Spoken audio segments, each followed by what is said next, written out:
Assalamualaikum warahmatullahi wabarakatuh. Bismillahirrahmanirrahim. Alhamdulillahirabbil alamin. La ilaha illallah wahdahu la syarikalah. Lahul mulku wa lahul hamdu wa huwa ala kulli syai'in qadir. Asyhadu an la ilaha illallah wa asyhadu anna Muhammadan abduhu wa rasuluh. Alhamdulillah, puji syukur pagi ini kita dipertemukan. Banyak sekali hari ini yang tidak hadir katanya karena tadi malam sibuk Natalan.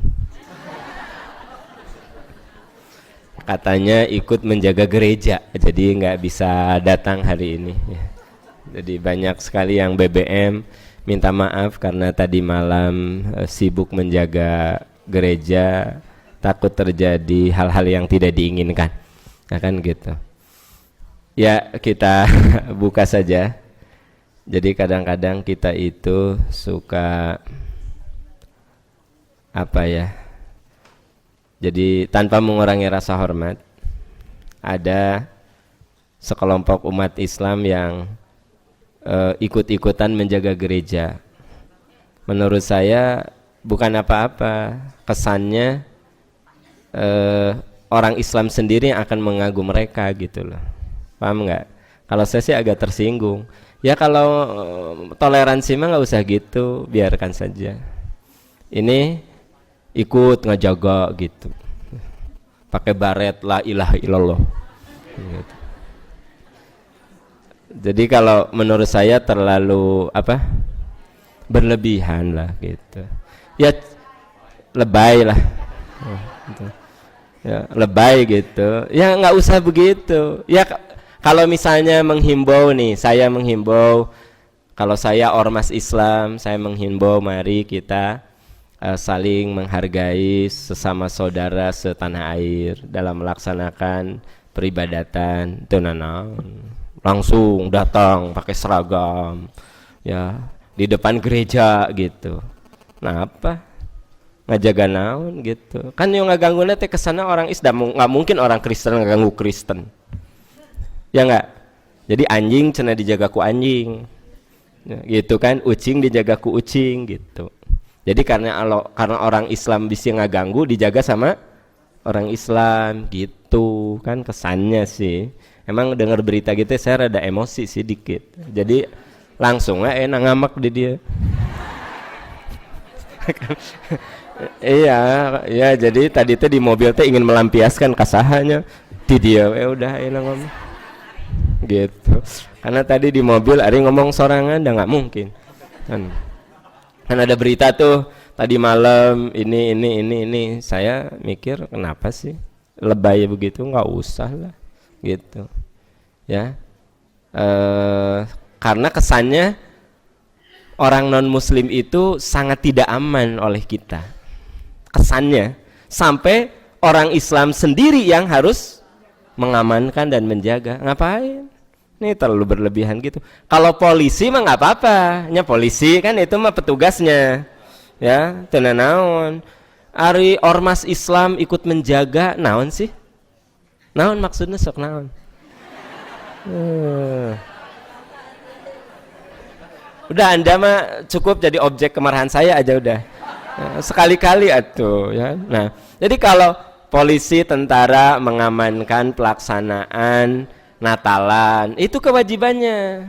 Polisi, tentara mengamankan pelaksanaan Idul Fitri, yaitu emang mereka sebagai aparat. Nah, ari ormas Islam ikut menjaga gereja, apa itu maksudnya? Lebay bisa naonan maksudnya, naon teh? Gitu. Maaf ya, ini Anda bisa ayah di antara ormas tersebut di dia gitu. Ayah di dia opatan ketinggalan. Karena saya ngomong itu langsung baud. Beda lah gitu. Langsung baud gitu. Tapi saya nggak akan tunjuk opatannya di dia. Ya bener opat.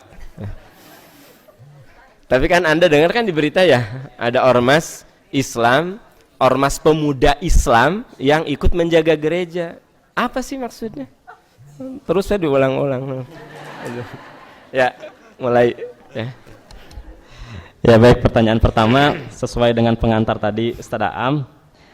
Bagaimana hukum mengucapkan selamat Natal? Itu diharamkan ya. Bagaimana jika ucapan Natal via SMS dengan ucapan yang singkat SLMT NTL dengan dalih maksudnya bilang selimut Natal ya. Jadi niatnya itu bukan selamat Natal gitu. Dalam hati tidak maksud ingin mengucapkan selamat Natal karena tidak enak hati dengan teman yang baik. Rata-rata beragama Nasrani di tempat kerja. Mohon penjelasan dan solusinya. Sokron. Ya, itu teh ya asa geus bosen jawabnya bener saya. Matak ada yang SMS BBM antep teh dijawab. Dari dulu gitu, dari mulai usia saya 17 tahun lagi lucu-lucunya. Kabayang tuh usia 17 tahun lagi lucu-lucunya.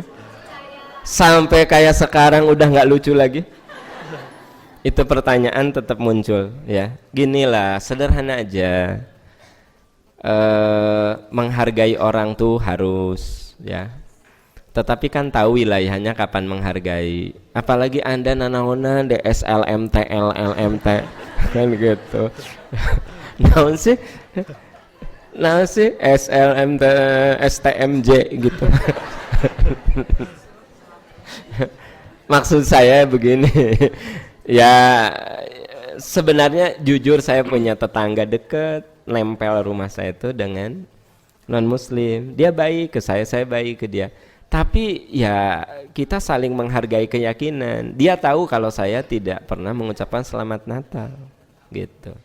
Tapi hal-hal lain baik. Jadi maksudnya kitanya kudu punya kepribadian gitu. Aduh maaf, saya nggak bisa mengucapkan. Kan cuma sekali ngomong gitu. Aduh maaf, saya nggak bisa mengucapkan. Jujur agama saya melarang tentang hal itu gitu. Nah, nanti kalau ada Natal berikutnya, udah deh dia mah tahu. Tapi saya cover dengan hal-hal lain. Saya cover gitu, ya. Punya anak, nengok gitu.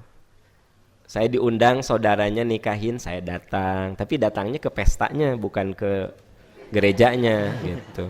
Gereja teh Al-Fatihah. Nah, nyara rambung atuh. Datang ke pestanya gitu ya. Saya datang dari Ciamis, kasih galeno. Iya, galeno sama ya, bolu sama ya, opak. Saya kasih kongguan palsu. Saya kasih kongguan palsu.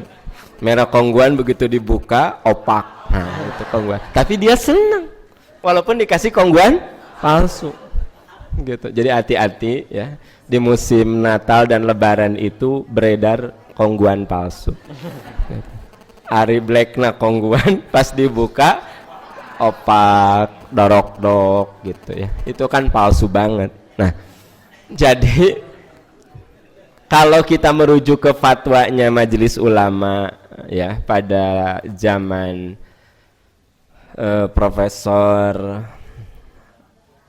Hamka tahun 81, memang sampai sekarang belum dicabut itu fatwa. Kecuali kalau Anda sebagai pejabat publik, itu ada beda. Sebagai pejabat publik ya. Karena datang ke situ sebagai pejabat gitu. Tidak ikut Natalan, tetapi misalnya dalam acara perayaan, kan ada ibadah Natal, ada perayaan Natal. Dua hal yang beda tuh. Ibadah Natal tadi wengi. Tadi wengi ibadah Natal. Sampai sekarang juga tuh masih taruh runuh keneh tah. Itu ibadah Natal, ada perayaan. Ada perayaan Idul Fitri, ada ibadah Idul Fitri. Ibadah Idul Fitri takbiran, ya sholat 2 rakaat, zakat fitrah, itu ibadah Idul Fitri. Perayaan Idul Fitri bikin ketupat, mudik, itu perayaan. Nah, kalau yang sifatnya perayaan, kalau sifatnya perayaan itu kan hubungan manusia, ya, hubungan manusia gitu. Hal yang sifatnya perayaan, hubungan manusiawi, ya tentu itu hubungan manusia. Tetapi kalau ibadah, nah itu yang lakum dinukum waliyadin itu. Nah oleh karena itu, kalau misalnya ya kita dengan tegas mengatakan bahwa mengucapkan selamat itu bagian dari ritual. Tapi kalau di mall ada apa? Simbol-simbol Kristiani itu kan perayaan, Anda boleh masuk ke situ. Ya Allah, malunur. Jangan masuk. Karena di situ ada pohon Natal, ada Sinterklas. Jangan masuk, Mama, turun. Langsung balik deui. Nah, itu mah nggak masalah. Karena itu seperti halnya yang tahu minggu lalu ada yang nanya, dia kerja di salah satu restoran yang mana di saat Natal kan suka pakai topi Sinterklas ya, baju berem ya, baju merah Sinterklas. Itu bukan ibadah Natal, perayaan, konteksnya kultur. Nah eta mah teu naon, nggak apa-apa ya gitu.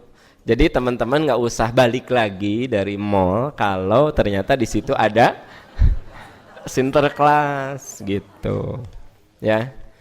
Ya intinya gitulah. Sebenarnya ada yang ngirim ke saya,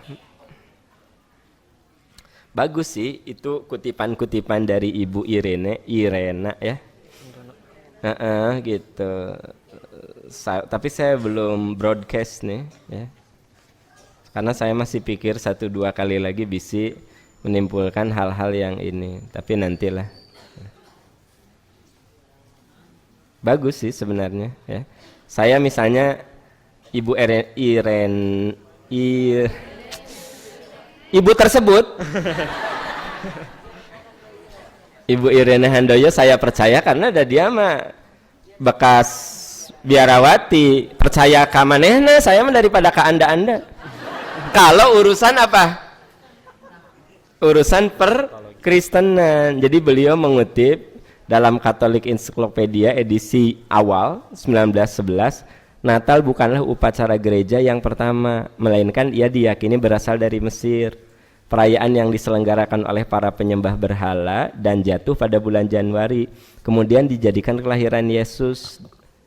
Gitu ya, itu di dalam ensiklopedia bla bla bla bla bla gitu terus. Nah, dalam Ensiklopedia Britannica diungkap Natal bukan upacara gereja abad pertama. Yesus Kristus atau para muridnya tidak pernah menyelenggarakan. Jadi Yesus aslinya nggak pernah menyelenggarakan, dan Bible juga tidak pernah menyelenggarakannya. Upacara ini diambil oleh gereja dari kepercayaan penyembah berhala. Jadi sebenarnya menurut Ensiklopedia Britannica edisi 1949, Natal itu bukan kebiasaan agama Kristiani aslinya. Bukan yang diajarkan oleh Yesus Kristus, tapi ada penguasa yang masuk Kristen. Nah, kemudian penguasa itu mengadopsi ya upacara penyembahan berhala, lalu diatasnamakan dengan upacara Kristiani. Nah, dalam Ensiklopedia Americana, menurut para ahli pada abad-abad permulaan Natal tidak pernah dirayakan oleh umat Kristen. Jadi dari 3 ensiklopedia yang tidak perlu diragukan lagi, ensiklopedia ini ya, sepakat bahwa Natal itu bukan perayaan umat Kristiani. Pada umumnya umat Kristen hanya merayakan hari kematian orang-orang terkemuka. Jadi tradisi Kristen itu merayakan bukan Natal tapi kematian orang-orang terkemuka, orang-orang yang dianggap berjasa gitu ya, gitu. Itu ya, bla bla bla ya. Jadi dari ensiklopedia itu Ibu Iren mengatakan bahwa perayaan Natal itu sebenarnya bukan kebiasaan Kristiani. Beliau memberi judul Sejarah Natal yang kelam, namun banyak kaum muslimin yang turut merayakan dan memberi ucapan selamat. Jadi sebenarnya dalam sejarah Kristiani sendiri Natalan itu tidak ada.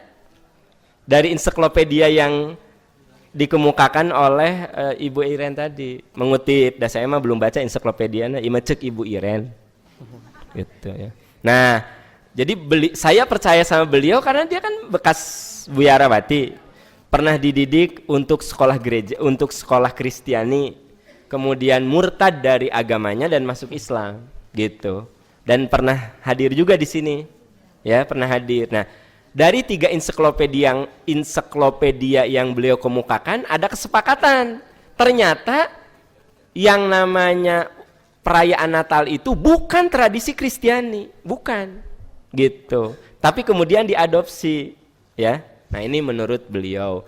Nah, sekarang kalau asli sejarah Natalnya sendiri tidak pernah dirayakan oleh umat Kristiani zaman-zaman awal, terus umat Islam ikut-ikutan.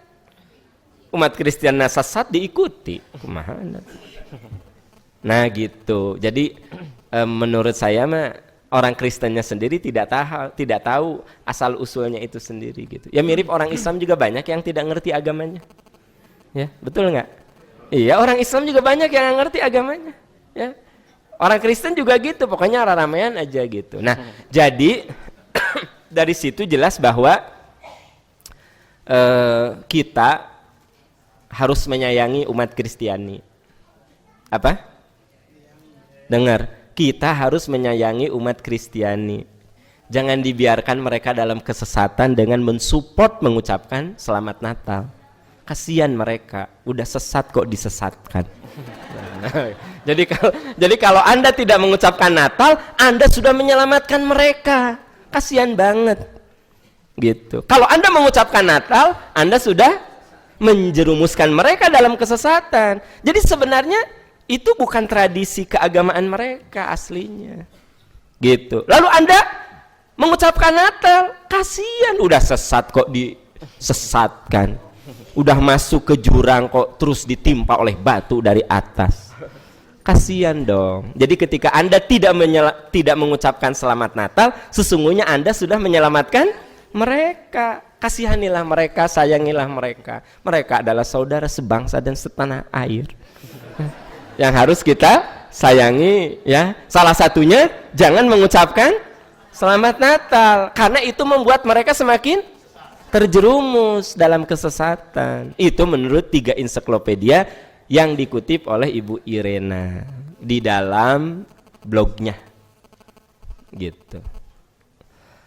Ya itu aja. Kenalan cari cingki.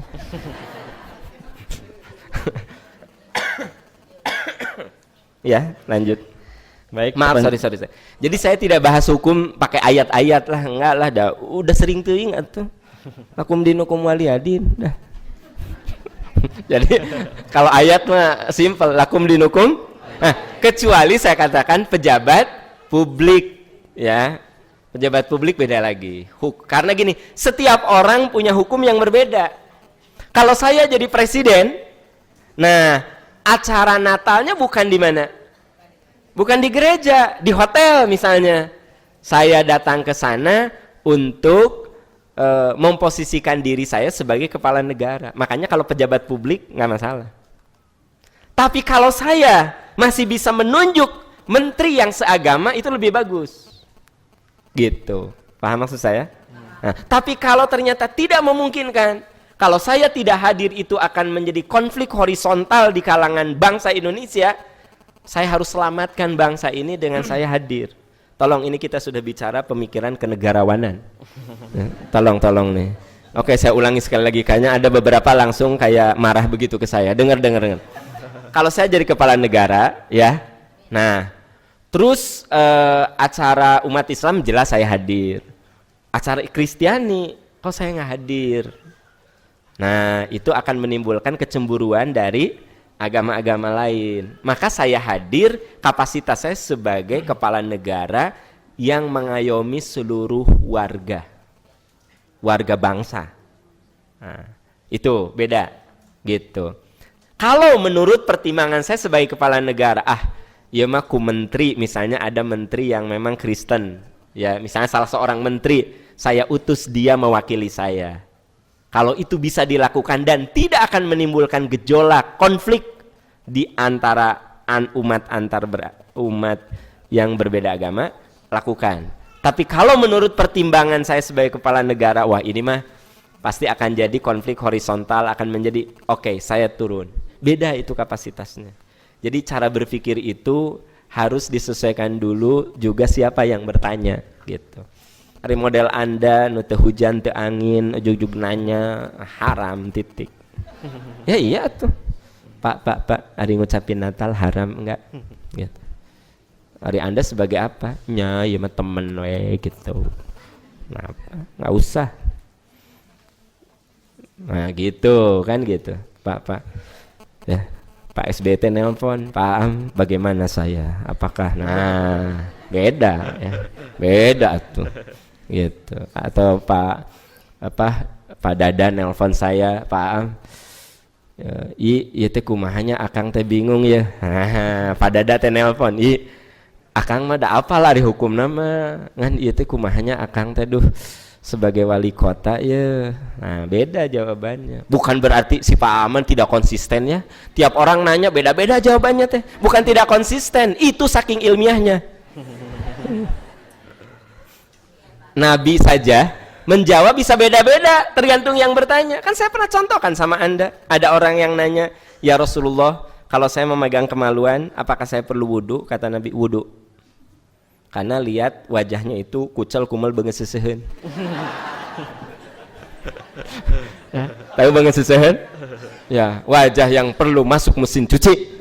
Nah, gitu tuh banget sesehen. Jadi ketika dia bertanya, "Ya Rasul, kalau saya pegang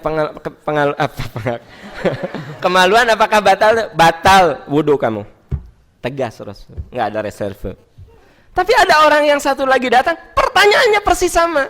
Nabi mengatakan, "Fa inna habada'atun minka." Dia kan bagian dari anggota badanmu, nggak apa-apa. Beda banget nggak? Orang yang nanyanya beda. Hari yang pertama mah kucel kumel banget sesehen. Hari yang kedua mah orangnya model Anda gitu, klimis, bersih, harum ya gitu. Nah jelas orang-orang seperti Anda mah ya sama aja dengan pegang hidung, nggak masalah. Nah, itu kan fa inna habada'atun minka. Itu kan bagian dari anggota badanmu, nggak masalah gitu. Ya, makanya kalau ada orang yang nanya ke saya, "Pak Am, ya ibu saya sakit, anak saya banyak, penghasilan saya segini, bagaimana ya zakat infak saya?" Apa saya bilang? "Gak usah mikir infak, gak usah. Udah aja urus ibumu sama anak-anakmu. Infakna kumaha? Tosulah Allah getarang bapak teu mampu." Gitu. Jadi selesai nggak? Ya Allah juga tahu atuh mikirin batur, ari anak, orang tua. Bibi kalaparan, mikiran batur atau make it simple, bikin dia simple gitu loh. Tapi kalau orang tuh bergelimang harta apa-apa, paham kumahnya zakat saya, oh zakatnya gini bisa panjang lebar saya jelaskan. Karena memang cocok wilayahnya. Terus perusahaan minyak saya gimana ya, itu zakatnya setahun sekitar 3 miliar Pak Am. Oh kalau itu udah aja bisa didistribusikan di sini. Terus perusahaan saya yang di Tasik Pak Am, garmen itu ya lumayannya setahun bisa 1 miliar. Oh kalau itu gini saya bisa panjang itu karena kaya ya, cenah kieu. Tapi Anda suka nuduh ada jeung nu beunghar mah meni panjang. Nah, itu ada jeung nu beunghar mah dengan orang kaya mahnya eta si Pak Am menjelaskan teh meni panjang 3 jam setengah. Saya nanya mendingan semenit. Enggak usah lah, udah untuk saudara aja. Udah. Si Pak Am-nya orangnya teh gitu meni pilihan. Bukan pilihan tapi proporsional. Paham? Iya gitu. Apa Bu? Iya kalau ya sok Bapak Ibu yang jadi dosen memperlakukan mahasiswa beda-beda. Kalau mahasiswa nu bodohnya, Anda yang misalnya harus membimbing skripsi, mahasiswana bodoh, tong dicurat-coret teuing, putus asa dia, terbalik deui. Hoream cenah urang mah dicoret kabeh ku si bapak, urang teh bingung mana nu kudu dibenerkeun. Udah nggak mau datang lagi, atuh DO. Kasihan kan kalau DO dia sudah kuliah 4 tahun terus DO, kasihan banget. Nah jadi kita bukan apa, jadi bahkan memberitahu kamu teorinya salah, pakai yang ini, langsung ditunjukkan pakai yang ini pakai yang ini, pakai yang ini, kamu baca buku ini, udah digituin wege salah. Kebayang tuh? Ya? Udah dikasih tahu, iya teorinya salah. Pakai yang ini yang ini yang ini, udah ditunjukkan. Ya? Bahkan bukunya disebutkan, kamu baca buku ini, datang teh salah KB. Nah, yang gitu mah, Anda yang jadi dosen ngadepin mahasiswa gitu mah, jangan terlalu ekspektasi terlalu tinggi lah gitu. Ku lulus ge kudu sujud syukur. Tapi ada mahasiswa yang datang, oh iya, ini anak benar-benar otaknya cerdas, hebat. Kita kasih beban yang hebat, yang tinggi, ya, dia masih bisa mengimbangi. Kasih beban, dia masih mengimbangi. Kita katakan, inilah kader masa depan yang akan memang menguasai ilmu itu. Beda memperlakukan. Nanya kak si Pak Ama, kak saya mah bager, saya tanah dicoret. Adik kakakmu mah galak. Oh. Nah itu tuh karena bukan galak, orang ini mampu. Orang ini mampu, dan benar anak itu mampu, gitu. Sehingga saya ngasih nilai A juga layak dengan prestasinya. Saya ngasih nilai B ke dia juga itu teh sudah dengan segala kedermawanan. Segala kedermawanan itu teh B teh udah segala kedermawanan dikeluarkan. Karena asli nama D. Tapi mikir ya Allah dia sudah kuliah 4 tahun teh nursmina da mulurna ge tos eta teh hampir DO budak teh.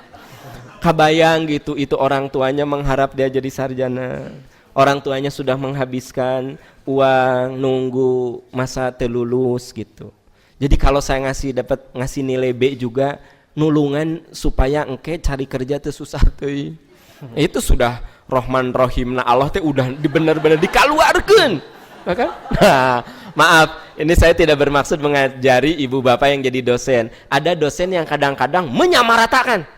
Semua dilakukan seperti itu. Menurut saya tidak proporsional juga gitu. Jadi ada yang memang dalam, ada yang memang biasa gitu. Ya. Nah, itu Rasul yang melakukan itu.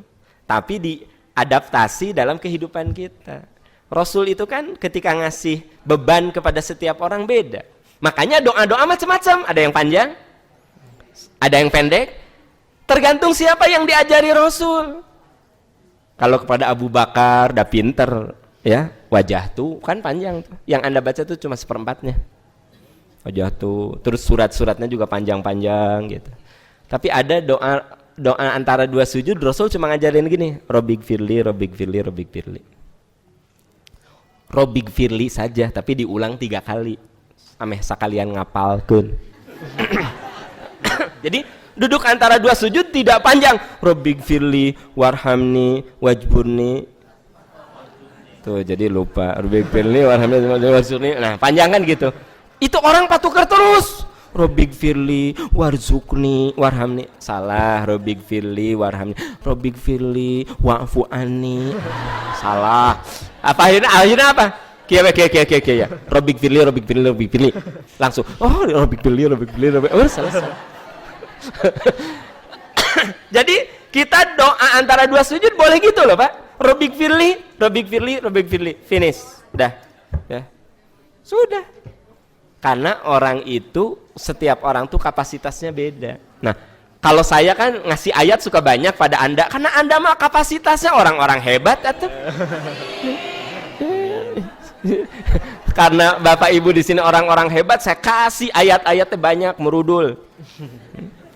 Tapi kalau kapasitas Anda tidak memadai, manya toswe lakum dinukum waliyadin. Cek napanya?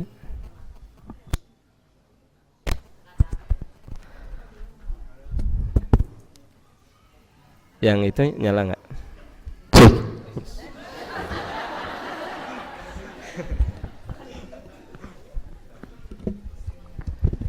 Cek. Oh iya. Pakai. Cek. Tapi bagus. Kalau disuruh ngecek sound system, suaranya harus berisi. Cek gitu. Cek. Nah, itu yang jadi Anda yang suka ngecek sound system, serius benar ini, sesuai konteks. Ya. Cek. Bismillah. Nah gitu ari ngecek nih. Cek. Bismillah. Oke, lanjut. Tadi saya ngomong apa ya? Natal. Oh masih Natal tadi? Iya. Udahlah lanjut lah. Ya baik, pertanyaan Anda sih selanjutnya. kalau saya rada kemana-mana teh sok kalaka diem aja Anda teh. Ya cenah resep cenah gitu. Kan gitu. Tong pertanyaan lah bosen sok antep sih ngomong resep cenah. Saya juga tahu gitu. Ya saya suka ingetin kalau saya rada-rada melebar ingetin gitu. Apa cek moderator teh da resep atuh Pak. Oh gitu. Jamaah gitu meureunan. Antep resep. Ya, lanjut. Ya, pertanyaan selanjutnya, Pak Am, saya sudah bercerai dengan suami saya sejak Desember 2010. Sekarang saya berniat ingin menikah lagi dengan seorang duda. Kami sudah cocok dan berkomitmen untuk menikah. Kami sudah sama-sama bekerja dan memiliki penghasilan. Tetapi orang tua saya tidak menyetujui hubungan saya dengan calon suami karena ada masalah dengan orang tua calon suami di masa lalu. Kami ingin menikah biar kalau bersama-sama jadi halal dan mengandung pahala. Bolehkah saya menikah dengan calon suami tanpa wali ayah kandung saya? Apa yang dimaksud nikah sirih dan syaratnya apa? Dan bolehkah saya melakukan ketika kondisinya seperti yang telah saya ceritakan? Oke, begini. Cek. Oh. Oke. Begini ya. Memang bagi yang pernah menikah, maksud saya janda atau duda, itu ada sebuah pengecualian. Jadi untuk janda, karena dianggap mungkin sudah dewasa dan terutama sudah punya pengalaman, maka sekalipun ada orang tuanya, dia boleh menggunakan wali hakim. Tetapi tetap yang afdol wali utama. Wali utama itu ayahnya.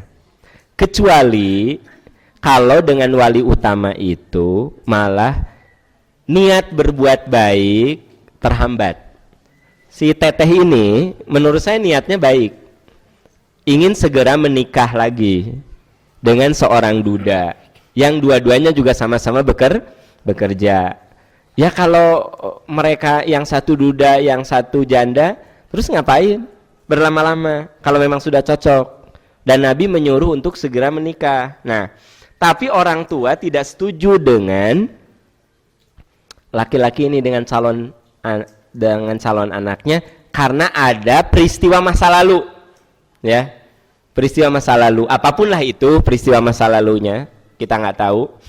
Nah, ini posisi orang tua yang keliru, posisi orang tua yang salah. Kecuali kalau orang tuanya mengatakan begini, Neng, ayah nggak mau menikahkan kamu. Kamu nggak lihat calon suami kamu itu seperti apa? Karena ternyata si calon suaminya itu justru menurut penilaian orang tua banyak keburukannya. Ya. Kamu itu dulu bercerai karena punya suami yang kasar sama kamu. Kamu dulu punya suami yang bukan cari rezeki tapi ngabisin rezeki kamu. Kamu dapat suami bukan yang bisa membimbing kamu, tapi menjerumuskan kamu. Akhirnya kan kamu bercerai. Sekarang kamu nikah dengan orang yang mirip. Hanya kemarin mah itu preman Cicahem, sekarang preman Ujung Berung. Nah. Maaf kalau contoh teh kudu ekstrim. Nah. Yang orang Ujung Berung jangan tersinggung ya. Ayah Anda tidak setuju karena ada kesamaan dari segi keburukan. Nah itu mah orang tuanya apa? Benar. Artinya harus diikuti keinginan orang tua. Artinya ya udah Anda mikir lagi atuh. Kemarin gagal karena suami Anda seperti itu. Sekarang Anda akan menikah dengan orang yang mirip sehingga ayah Anda tidak setuju. Ya ini mah Anda yang salah. Tapi kalau ternyata kasusnya, kan saya cuma dengar 2 baris atau satu alinea saja. Kalau ternyata Anda dengan calon suami sekarang ini ada kecocokan, minimal kalau ngobrol cara berpikirnya ada kesamaan. Dan dengan calon suami atau calon istri mah nggak mungkin menemukan yang sama. mendekati kesamaan.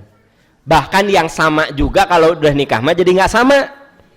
Saya ulangi, bisa kurang konsentrasi. Kalau dengan suami atau istri mah tidak mungkin Anda dengan calon suami atau calon istri tidak mungkin menemukan yang paling mendekati sama. Bahkan hal-hal yang sama sebelum nikah, kalau udah nikah mah beda. Memang kalau belum nikah mah suka disama-samakan. Aku mah jam segini tuh senangnya mie kocok. Ih, aku juga.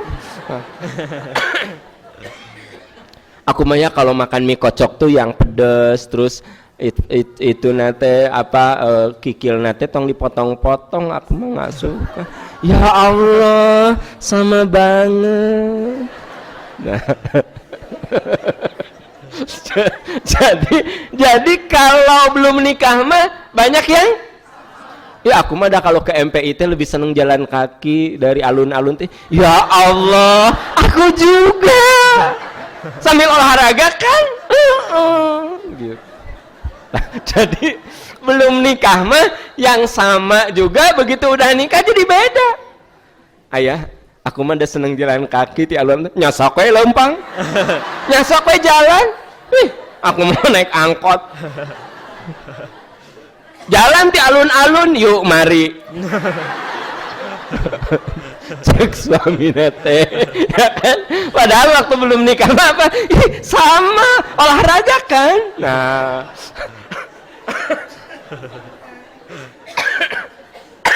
aduh. Begitu udah nikah mah jadi banyak yang beda. Iya aku mah ayah ya, hari dulu makan AA ya, ayah nama ayah. Aku mah kalau makan mie kocok teh senang teh dipotongan. Apa kata si suami? Jika anjing atuh. Kayak anjing, amit-amit. Nu ayah mah potongan. Jika anjing atuh digorogot. Coba. Hari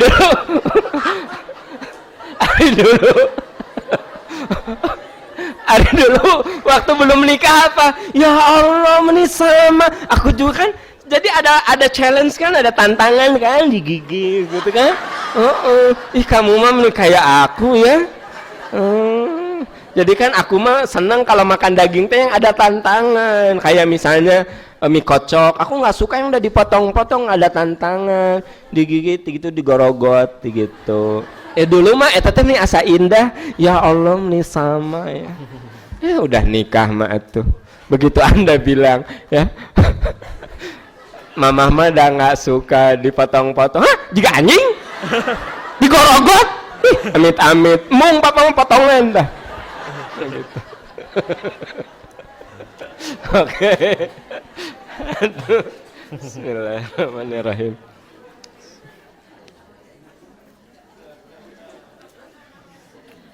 Jadi indahnya MPI itu gini. Jadi ya istilah gorogot segala rupa.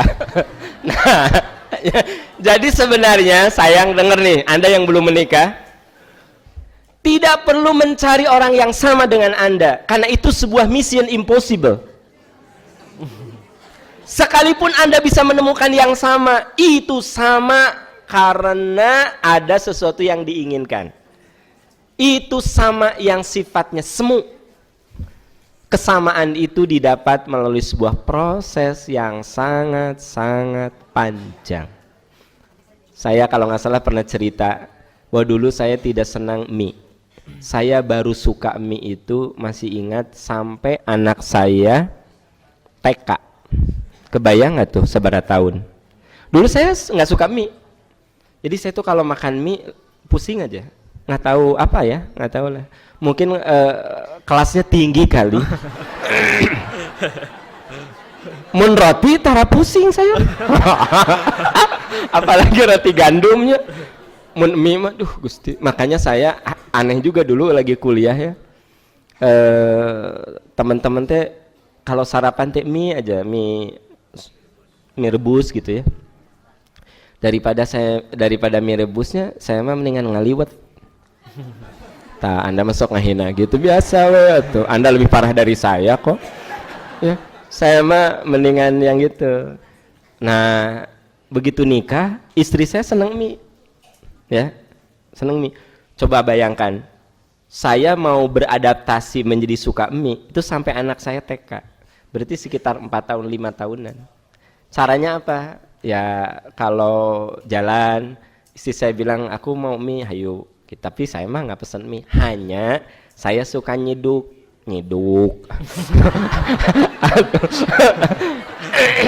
Mencicipi ya, genep senok. Sampai istri saya tinggal airnya. Mencicipi genep senok, ya senok nu baradag teh ya.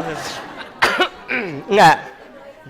Saya cuma ya kalau kuliner gitu cuma nyoba aja, ngehargain aja, bari kieu duh lieur ya. Langsung ditutup ku batagor. Karena saya lebih suka batagor, bakso tahu, yang gitu kalau saya nggak suka yang mie. Nah, selama 4 tahun sampai 5 tahun kalau kita jalan, saya selalu, dan saya ada niat, saya satu saat harus bisa. Jadi dari kitanya ada keinginan harus bisa, karena istri saya suka, maka saya harus bisa. Caranya apa? Step by step, satu suap terus sampai akhirnya istri saya kehabisan. Ari nu mamah mana? Seep. Ya Allah. Kan itu. Nah, sekarang saya makan mie nggak pusing. Jadi kesamaan itu akan didapat melalui proses yang panjang. Ada hayam paraban karunya. Bukan, ada hayam kongkolongo paraban karunya. Nah. Jadi dengar nih, saya ingin ngasih nasihat ke adik-adik saya yang belum nikah. Jangan pernah mencari jodoh yang sama. Anda nggak mungkin ketemu. Kalaupun ada kesamaan sekarang, itu kesamaan semu. Kesamaan sekarang pun itu akan menjadi sebuah perbedaan. Jadi kesamaan sekarang pun, kalau Anda belum nikah, itu akan menjadi sebuah perbedaan, gitu. Jadi kesamaan itu didapat melalui proses yang panjang dengan iktikad ingin sama. Kalau saya tidak ada iktikad ingin sama seperti istri saya suka bakso, maka saya sampai sekarang nggak akan. Karena ada iktikad, aduh saya pingin sama. Jadi maksudnya saya menghargai dia, saya nyoba sesendok. Istri saya tidak suka kopi, nggak suka. Anda tahu kan? Saya penyuka kopi. Bangun tidur ya kopi. Mau tidur kopi. Orang bilang kalau minum kopi nggak tidur, susah tidur. Saya masa baliknya malah jadi nikmat tidur. Nah, kan gitu. Jadi iya, istri saya aneh.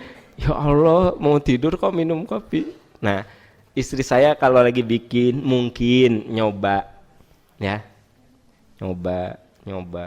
Sekarang dia jadi suka kopi, gitu. Saya tahu dia ada keinginan untuk juga menikmati. Kalau tidak ada keinginan nggak akan, gitu. Jadi rekan-rekan sekalian, kesamaan dalam rumah tangga itu hanya terjadi melalui sebuah proses.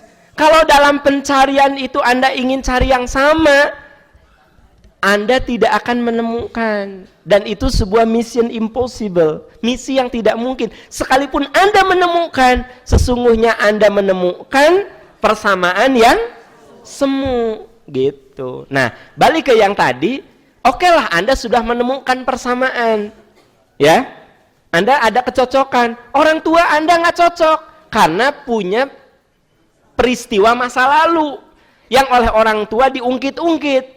Nah, ini orang tuanya yang salah. Anda boleh nikah dengan wali hakim, namanya bukan nikah siri. Ini seneng pisan karena siri itu.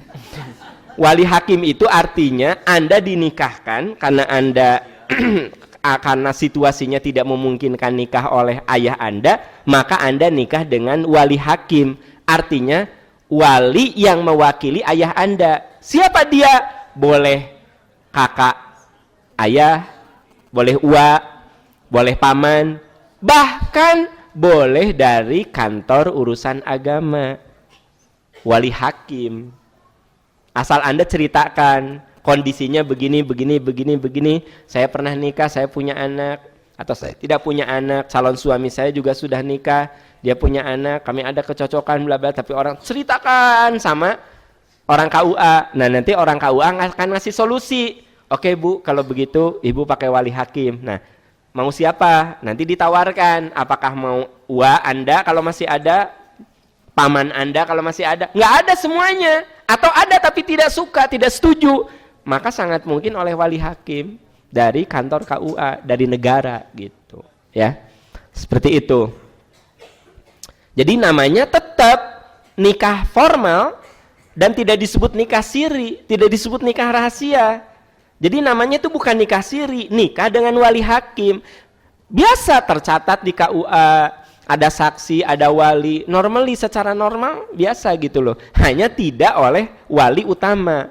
Nah, beda dengan nikah siri. Kalau nikah siri itu nikah yang dirahasiakan. Rahasia. Sebenarnya nggak boleh dan nggak bagus nikah secara rahasia. Teteh tos nikah ada aja. Ini rahasia kita. Hanya saya, dia, dan Allah Subhanahu wa Ta'ala yang tahu. Itu nggak bagus. Nikah itu aulim walau bisyad. Walimahlah, umumkan pernikahan itu, walaupun kamu hanya mengundang beberapa gelintir orang dengan menyembelih seekor kambing. Dulu mah ada kambing, maaf ya, kalau di Timur Tengah satu kambing itu bisa cukup untuk 2 orang. Satu kambing, iya. Ingat aja kemarin waktu haji kami menyembelih kambing, ya. Saya dan jamaah tuh nyembelih kambing. Ari orang Arabnya mah satu nampan tuh paling banyak oleh 3 orang. Satu kambing tuh. Jadi kambing dibagi 2. Tapi kambingnya supaya enak ya jangan kambing nuges jenggotan bodas atau bukan kambing yang udah tua. Kambing yang masih muda, yang tulangnya juga masih empuk.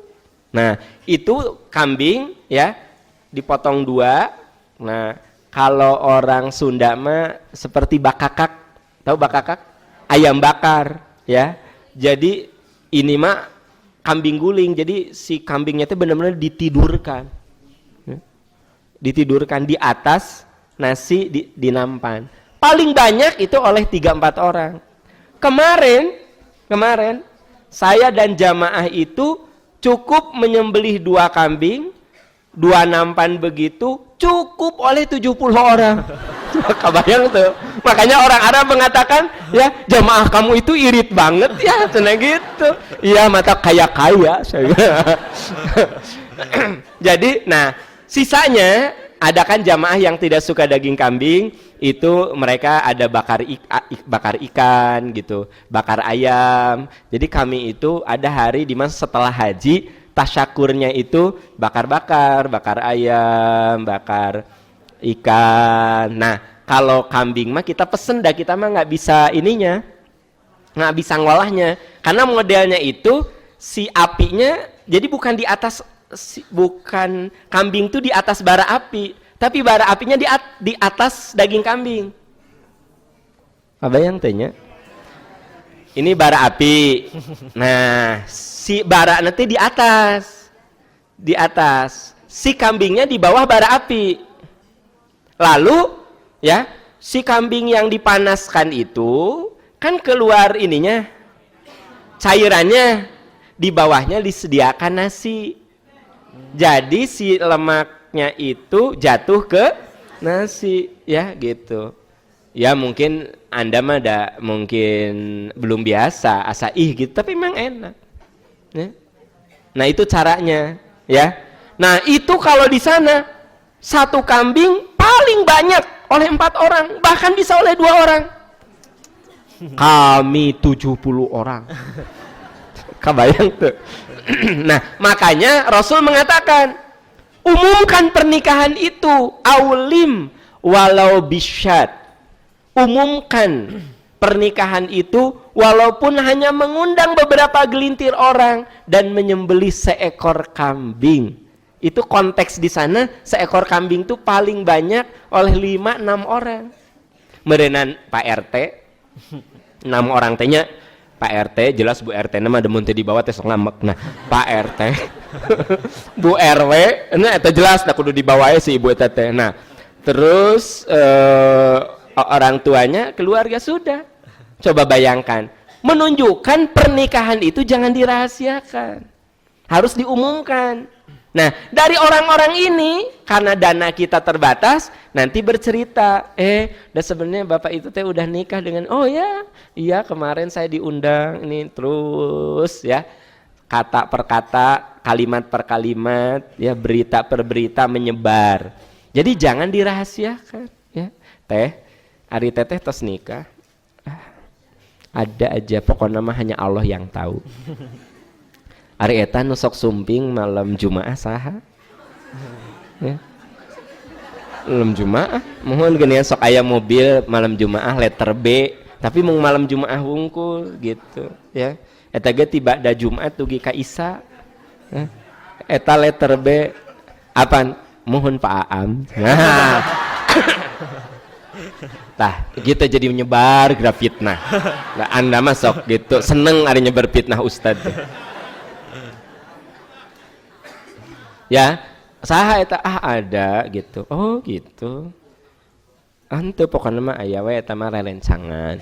Padahal itu suaminya. Itu mah teman saya. Tapi rutin tiap Jumat, ba'da Jumat mobil teh nongkrong. Tapi letter B. Ya gitu, letter B. Nah, tos Isa teh aya mobil teh. Gitu. Tos Isa teh ilang. Jumat teh tiap Jumaah jeung kliwon wungkul. Nah, ternyata itu teh suaminya, ya. Memang secara agama sah, tapi itu ada yang kurang bagus karena jadi bahan omongan orang. Sahanya itu teh. Tapi kalau gini mah, eta mobil sahanya, oh suamina. Di mana? Di Jakarta. Mung memang dongkapna mung Jumat tungkul. Sonten dogi ka Isa. Kan gitu. Nah, yang serikeun biasa atuh. Apa Anda ketawa-ketawa? Biasa we, nggak usah jadi masalah. Nah, jadi kalau istrinya rela, terus apa masalahnya? Terus Anda ketawa-ketawa kenapa? Jawab. Kalau Anda sebagai istri dia, terus Anda rela, Anda happy-happy aja, nggak masalah, nggak beban, terus apa urusannya? Makanya nggak boleh ngukur bahagia dengan Anda, ngukur bahagia oleh orang yang merasakan. Makanya dalam Islam tuh nggak boleh, kalau memang itu berada dalam wilayah yang diridhoi Allah, Anda nggak usah ikut-ikutan nggak ridho. Dengar, kalau Allah meridhoi, Anda jangan ikut-ikutan nggak ridho. Ya ginilah, ada orang ya, dia teh jadi istri seseorang di Jakarta. Datang nanti gitu, Jumat sore sampai malam gitu, ya. Siapa itu? Itu suami saya. Ya. Apa kata orang-orang? Ih, mau-maunya ya. Dalam seminggu cuma 5 jam dari ba'da Jumat sampai Isya. Ih, mau-maunya ya, mau-maunya ya.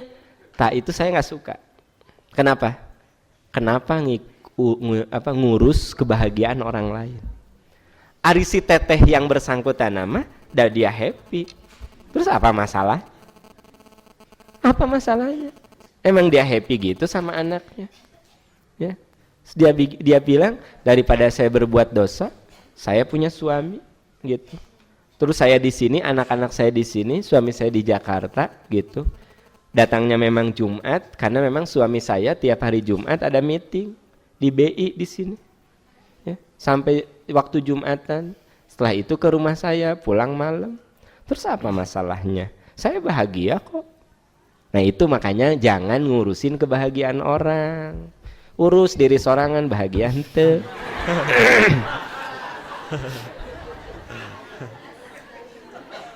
Tah, kunaon dia ting harulang kieu ya.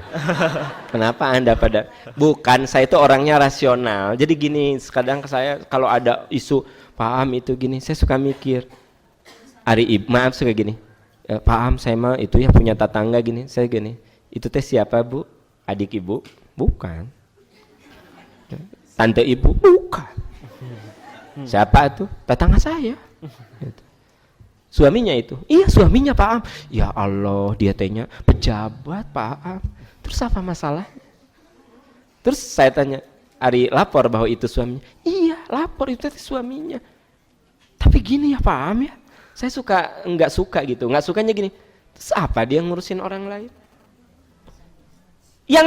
Kecuali kalau gini, ih Pak Am ya teteh kumpul kebo. Teu nikah Pak Am. Cuma didatangi tiap hari Jumat. Nah, saya baru mengatakan, oh iya ibu harus tegur, ibu sebagai ibu RT harus ikut. Nah, itu kan, tapi kalau iya, saya udah tanya ternyata itu suaminya. Tapi memang Pak Am nggak diumumkan gitu. Terus ibu mempersoalkan kenapa? Ya nggak enak, loh, si teteh nawe enak. Nah, hari ibu jadi teu enak. Bener teu? Tolong ya, yang rasional berpikir itu. Gitu nggak Pak? Nah. Tapi ngan saurang anu ya nah. Yang lainnya mah aya istrin jadi siun. Langsung mau iya teh iya. Ada bapak mah kan teh aya istrinya. Iya.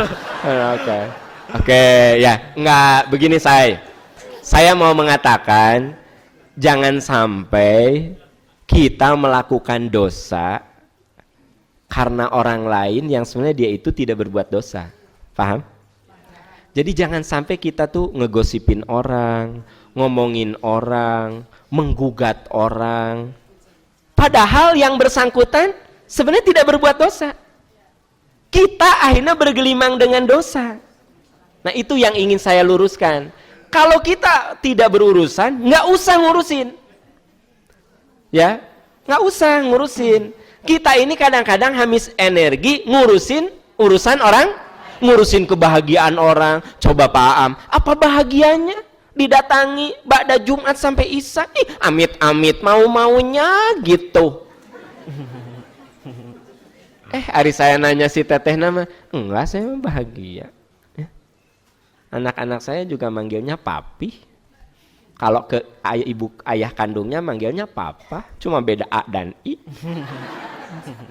Terus saya juga sebagai manusia terpenuhi kebutuhan saya, gitu. Terus apa? Teteh bahagia, ya bahagia. Ternyata nutu bahagia teh tatanggana. Liur sih. Sok, itulah kehidupan. Ya, memang kalau saya lagi mengungkapkan dengan logika-logika ilmiah mah Anda teh ngerengeh, tangke udah di lapangan mah nggak gitu gerak. Enggak gitu. Hanya iya, makanya saya suka aneh gitu ya. Aneh gitu. Ya itulah kehidupan. Kadang-kadang susah dicerna. Sebab kalau kehidupan itu dicerna semuanya, kasihan para ilmuwan. Iya, apa kerjaan mereka? Ya kan? Karena kehidupan itu ada yang tidak dicerna, bisa dicerna oleh saya, tidak bisa dicerna oleh Anda. Ada yang tidak bisa dicerna oleh saya, bisa dicerna oleh Anda. Gitu. Itulah hidup. Makanya tidak ada orang yang sempurna. Ya. Mungkin ada bagian yang bisa saya cerna gitu loh. Dan saya sangat mudah menjelaskan, mengurainya. Tapi ada bagian dalam hidup Anda lebih hebat mengurai persoalan itu. Dan saya justru tidak mengerti persoalan itu. Ya. Contoh misalnya rambut yang keriting kok bisa jadi lurus, saya mah teu ngarti. Ilmu saya teu nyampe. Tapi kok Anda mah eta sirah tadi langsung lurus, lurus gitu kan. Jadi ada orang yang keriting kok Anda mah ditarik lurus langsung. Gitu. Ku saya mah ditarik teh kalau kacoplok. Karena saya tidak tahu ilmunya. Itulah Allah sudah memberikan karunia ilmu kepada setiap orang secara berbeda supaya semua orang saling mengcover, semua orang saling menghargai, semua orang sibuk dengan kesibukannya masing-masing sesuai kapasitasnya. Itu maksudnya. Ya, udah dulu kaditu kadia hari ini teh karena Natal meureunnan itu. Jadi lagi pengen ke sana kesini aja gitu. Itu gara-gara emosi saya tadi awal sih. Jadi tadi itu kadia sekarang teh. Ya. Oke, itu saja. Kita break dulu.